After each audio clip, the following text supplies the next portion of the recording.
So I have a history of saying really awful, horrible, dumb shit, you know? Not necessarily like mean-spirited or anything. Just like, why would you even say that? You know, like how I told you that day when I was a kid and I found like a big clump of cat hair in my drawers? And my friend was like, how did that get there? And I panicked and I was like, I don't know. I don't know if I shat on my cat or my cat slept in my underwear drawer. That's what I mean. It's like, why would you even say that? Honestly, I think it's the tism, but I'm not spending $1,000 to get diagnosed because imagine how many toaster strudels that is. It's 532, I just did the math. Anyways, here's another awful example of when I did this. So this is probably like in the first year of my husband and I's marriage, I believe. And all of a sudden, like, he was not acting like himself. Like, he was really withdrawn, he was on his phone a lot, and like, intimately, he didn't want much to do with me, which is not like him at all. That dude is all over me 24/7, I knew something was up.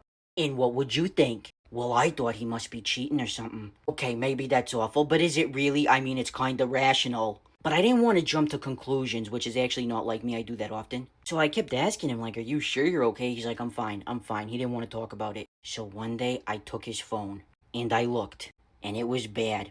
I mean, he wasn't looking at leather daddies or nothing like that. There were searches, like, very depressing searches, like, ones I'd have to put a trigger warning for because he was so depressed, you know what I mean? Catch my drift? So then I'm like, oh my god, so this is like that he's like probably clinically depressed.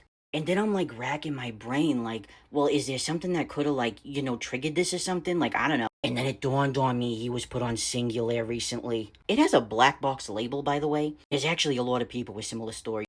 Not similar, no, this is pretty unique. Anyways, it did end up being the medication. Once he went off it, like, he was fine, everything was back to normal. But what I said when I realized this, oh my god. I ran up to him and hugged him and said, oh, thank God you weren't cheating on me. You just want to off yourself.